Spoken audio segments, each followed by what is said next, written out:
calcular, ¿no? Pero bueno, ustedes saben simbología, ¿no? Imagino que saben esa parte, sí.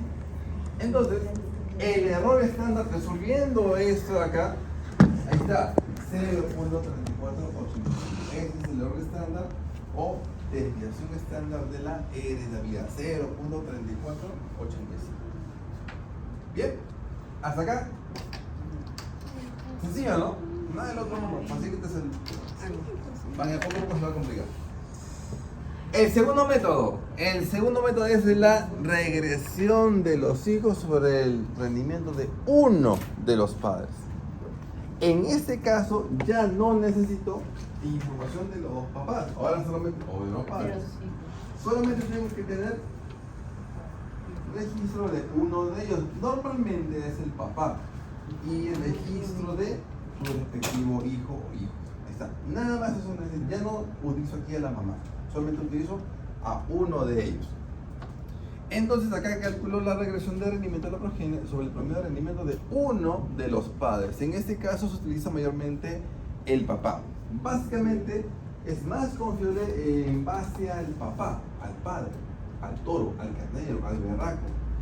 ¿Por qué no a la madre? ¿Qué pasa, profesor? ¿Por qué no le utiliza a la mamá? Machista, le tiene bronca a las hembritas de los animales. No, no es eso.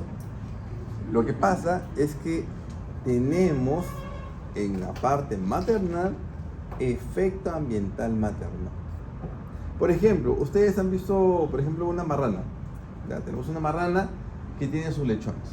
Y queremos calcular la heredabilidad de la característica peso en destete. Muy bien, tengo el peso del destete de los lechones y tengo el peso del destete de sus madres. Las tengo. Muy bien, yo puedo hacer la regresión y sale un valor. La matemática me permite hacer eso. Yo puedo hacerlo y sale. Pero en detalle, ¿qué hace la marrana con los lechones desde que nace hasta que se destetan? ¿Qué hace la marrana? O como un pollito, lo suelto nomás así, solito.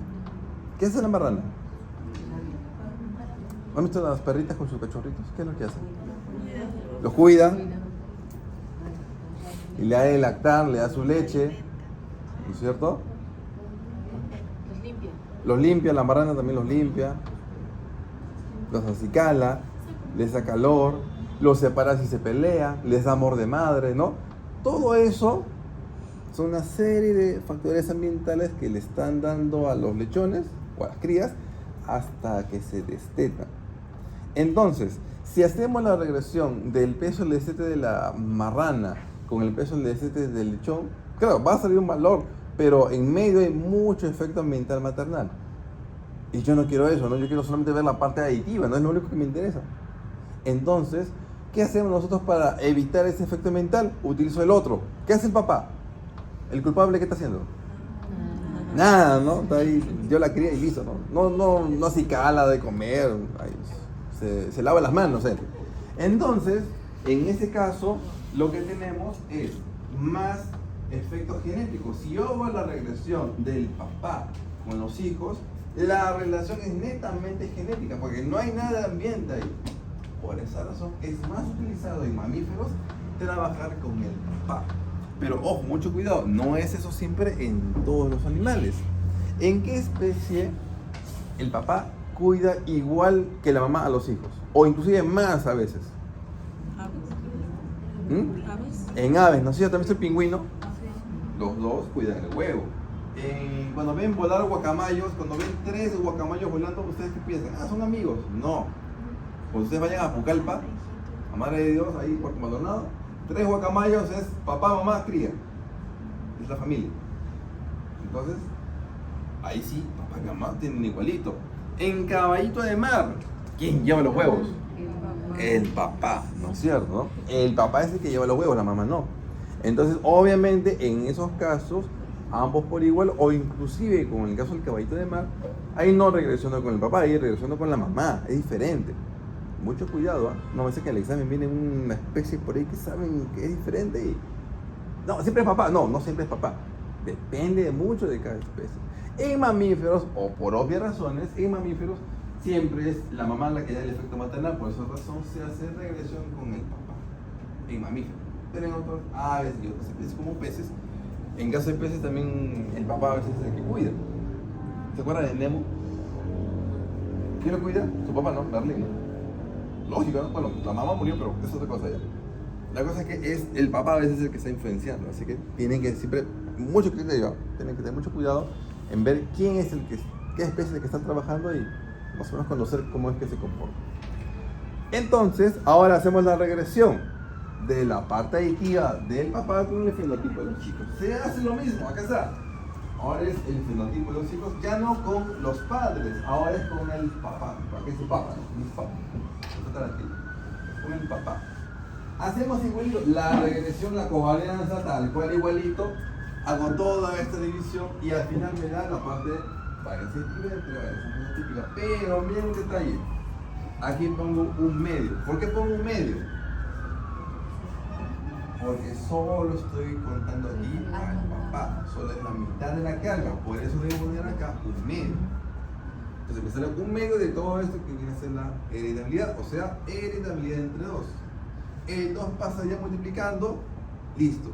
Heredabilidad es 2 veces la regresión del rendimiento de los hijos sobre el rendimiento del papá, o sea, 2 veces. Ahí tenemos la segunda forma. No, ya será la tercera. Heredabilidad es igual a 2 veces. Listo. Ahí está. Tercera fórmula. ¿Cuándo utilizo heredabilidad igual a B? Cuando tengo el promedio de ambos padres. ¿Cuándo utilizo heredabilidad igual a 2B? Cuando tengo el rendimiento de uno de los padres. ¿Cuándo utilizo la primera que es aditiva sobre fenotípica? Cuando tenga varianza aditiva y tenga varianza fenotípica. Ya, ahí tenemos los 3 casos en donde yo voy a utilizar estos valores de heredabilidad. Veamos este ejemplito, ahora sí, rápido, ustedes ahora ya saben usar la calculadora. ¿Cuánto sale aquí la heredabilidad? A ver, al toque, ahora sí deben saber hacer. ¿Cuánto sale aquí la heredabilidad?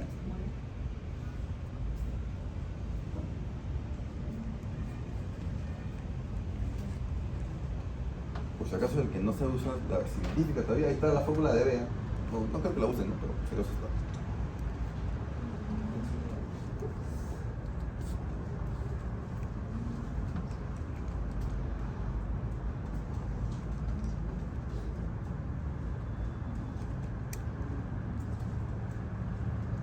Ahora sí, 2 minutos. Ahora sí. Vamos a hacer el principio de regresión.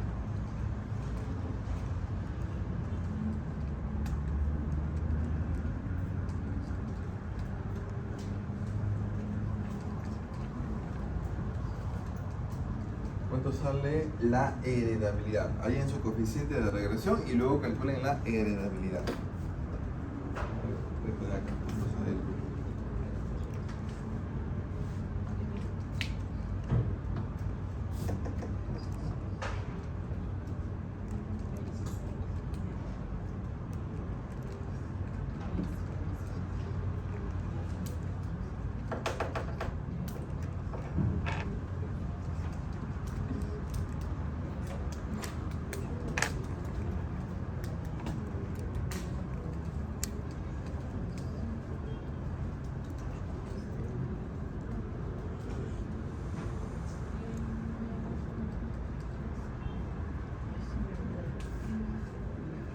¿Ya? ¿Alguien le salió?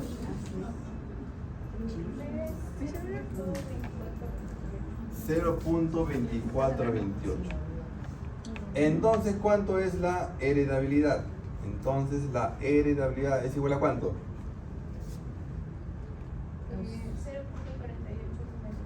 0.485 y algo más, ¿no?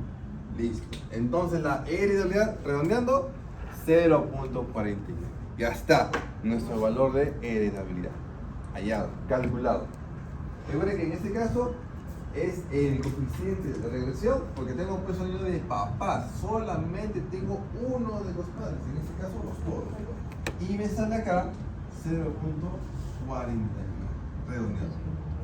Ahora, ustedes mismos ya tienen la información en su calculadora. Solitos pueden hallar estas dos varianzas. Ya saben cómo sacarlas. Ahí están los datos. La reemplazan en la formulita. Si acá tengo 10 pares de datos, acá va 10. ¿Ese qué cosa es? 0.2428 al cuadrado, porque es el B. varianza de Y y varianza de X. Ahí está. Varianza de Y y varianza de X. ¿Saben ustedes cómo sacar? Ya para la casa, ¿saben cómo hacer eso? Reemplazo, me da la varianza, le saco su raíz cuadrada y me da el error de esta.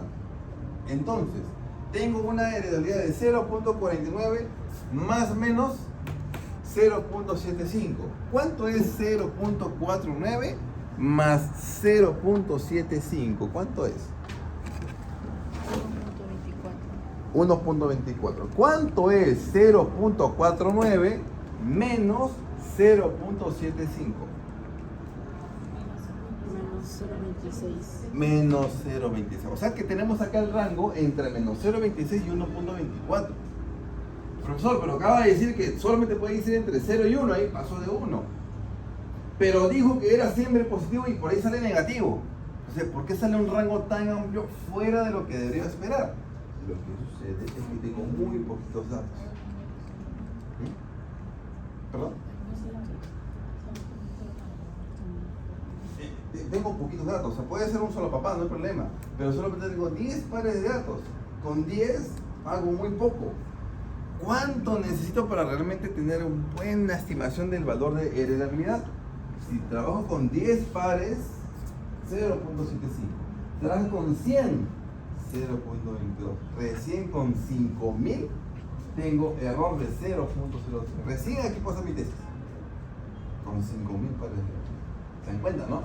Se necesita bastante información para estimar la heredabilidad. Ustedes van a ver para su trabajo de caprino, van a ver que hay como 30.000, 40.000 animales que utilizan para sus investigaciones. Pero ¿sobre qué? ¿Tengo que tener 40.000 animales acá en mi rebaño? No, pues.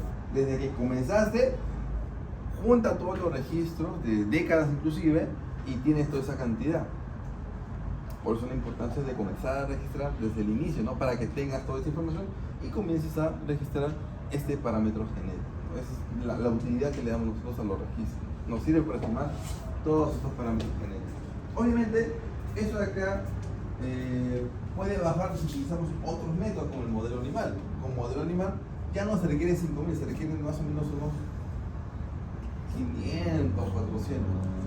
Ya tenía buenos valores. Pero, porque ese es el método de regresión que estamos trabajando. Hasta acá, son fuertes.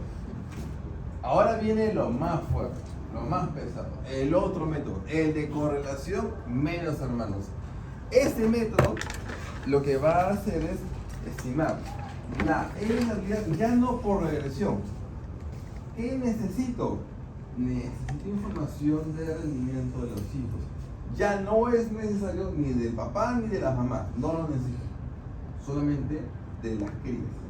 Este es bastante utilizado porque en la práctica uno tiene información de lo que hay ahorita, que son las crías. Entonces, acá ya no puedo hacer regresión, miren, no hay con quién regresionar, ya no hay información hacia arriba, solo hay información lateral, entre ellos, entre las crías. Entonces acá yo no aplico la regresión, acá aplico la correlación medios hermanos. Y en este caso lo que se hace es trabajar grupos de medios hermanos. Se entiende que estos son medios hermanos, ¿no? ¿Se dan cuenta? Mismo papá, diferente mamá, medios hermanos. Entonces, por ejemplo, voy a tener un macho, un toro o carnero, con 1, 2, 3 hijos. Otro machito, tengo acá, 1, 2, 3 hijos. Otro machito por acá, 1, 2, 3 hijos, así. Tengo acá, si se dan cuenta, grupos de medios hermanos. Acá lo que voy a identificar es la variación que hay entre grupos de medios hermanos, o sea, entre papás, y dentro de grupos de medios hermanos. Esas son las dos fuentes de variación que voy a identificar. Y todo eso va a un modelo lineal. Ahí está nuestro modelo. El I que será nuestra variable de rendimiento de los hijos. El S será el rendimiento, o mejor dicho, el efecto papá. Y el error es el efecto residual, que viene a ser la variación que hay dentro de la progenie. Este modelo es el que aplicamos para poder hacer la evaluación a través de un análisis de varianza. Y eso se lo han visto en estadística, ¿no? Análisis de varianza. Todos se lo han visto, ¿no? Si han visto regresión, han visto análisis de varianza. En este caso lo que se hace es identificar todas las posibles fuentes de variación, separar, combinar y al final estimar toda la variabilidad. Ahora, ¿cómo lo hacemos en este caso? Pues tenemos que colocar esa información que vemos acá, este modelo, con el conocimiento de esos padres, colocarlo en un cuadro de análisis de varianza. Y el cuadro de análisis de varianza, acá está, nuestro cuadrito de análisis de varianza. Entonces, acá, ¿cómo lo vamos a llenar? A ver, paso por paso, me siguen. Pero debo colocar acá la fuente de variación. Tengo variación entre papás, ¿ven? Entre papás. Y entre progenies. Entre progenies, dentro de eso de acá. Eso es una fuente de variación entre el grupo de medios hermanos y dentro del grupo de medios hermanos. Estas dos me dan el total. Hasta ahí ya conozco la fuente de variación. En estadística, ¿qué cosa es GL? Grados de libertad. ¿Cómo calculo los grados de libertad de papás? Acá dice, ese es el número de papás comparativos. Es como si fuera un tratamiento. Entonces, de este ejemplito, ¿cuántos papás hay? ¿Hay? ¿Cuántos papás? 3. ¿Menos 1? 2 grados de libertad. Ese es acá, nuestro grado de libertad. Aquí me dice que los grados de libertad será ese que es el número de papás por K menos 1. ¿Qué cosa es K? El número de hijos por cada papá, que es como si fueran las repeticiones. ¿Cuántos hijos tiene cada papá en este caso? 3. Entonces, 3 menos 1 por 3. Está empezando mucho ahora. Tenemos acá entonces 6 grados de libertad. Listo, quedó. Y finalmente, el total, que viene a ser S por K. Acá tengo 3 papás y tengo 3 hijos por cada papá. 3 por 3.